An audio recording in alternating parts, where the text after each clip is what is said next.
புனித லூக்கா எழுதிய தூய நற்செய்தி அதிகாரம் 5 இறைவார்த்தைகள் 27 தொடக்கம் 32.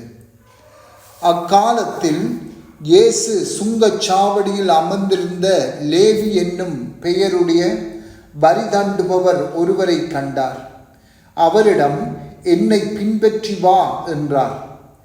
அவர் அனைத்தையும் விட்டுவிட்டு எழுந்து இயேசுவை பின்பற்றி சென்றார்.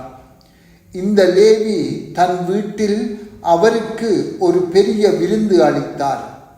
வரி தண்டுபவர்களும் மற்றவர்களும் பெரும் திரளாய் அவர்களோடு பந்தியில் அமர்ந்தார்கள்.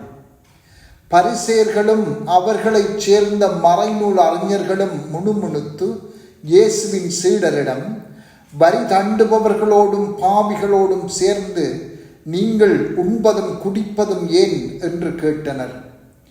இயேசு அவர்களுக்கு மறுமொழியாக, நோயற்றவர்க்கல்ல நோயுற்றவர்க்கே மருத்துவர் தேவை.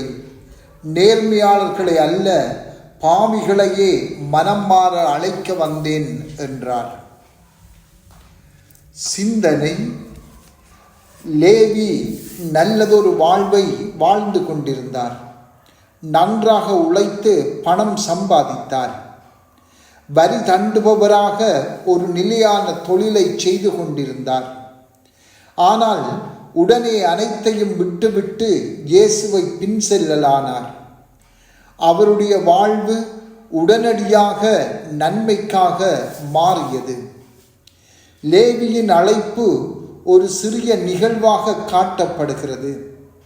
இதே போல நாமும் இயேசுவை பின் செல்ல வேண்டுமென்று ஏற்கனவே தெரிவை மேற்கொண்டிருந்தாலும் அந்த தெரிவு ஒவ்வொரு நாளும் ஆளப்பட வேண்டும்.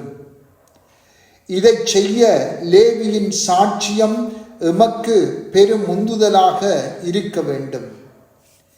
கடவுள் எம்மை தமக்கு கிட்ட வர அழைப்பதை உணர்கின்ற போது, முழுமையாக நாங்கள் அவரை பின்பற்ற வேண்டும் என்பதை நாங்கள் உணரும் போது, நாங்கள் சற்று தரித்து நின்று முடிவெடுக்க தயங்கலாம். பொதுவாக மக்கள் இயேசுவை பின் செல்ல தொடங்கும் முன் பொதுவாக அதன் நன்மை தீமைகளை அலசி ஆராய்ந்து பார்த்தே முடிவுகளை மேற்கொள்வர். ஆனால் நாம் அவ்வாறு செய்யக்கூடாது. அனைத்தையும் விட்டுவிட்டு இயேசுவை பின் செல்ல வேண்டுமென்ற லேவியின் தெரிவு நாமும் அவ்வாறே எமது தெரிவினை மேற்கொள்ள வேண்டும் என்பதற்காக தரப்படுகின்றது.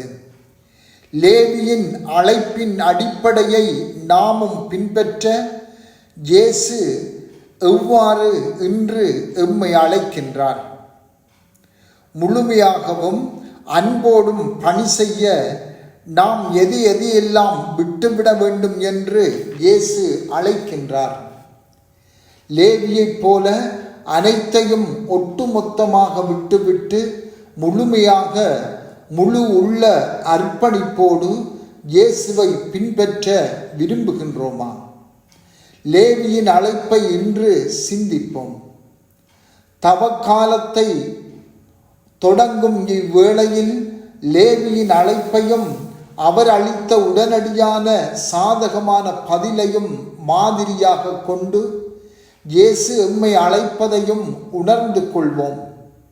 லேவியைப் போல நாம் அனைத்தையும் விட்டுவிட்டு வர வேண்டும் என்று இயேசு அழைக்காமல் இருக்கலாம். ஆனால் உடனடியாக முழுமையான சாதகமான பதிலை நாம் கொடுக்க வேண்டும் என்று அவர் எதிர்பார்க்கின்றார்.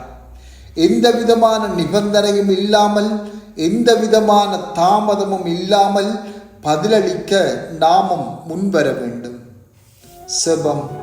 ஆண்டவரே, உம்மிலே நம்பிக்கை கொள்ள அருள் தாரும்.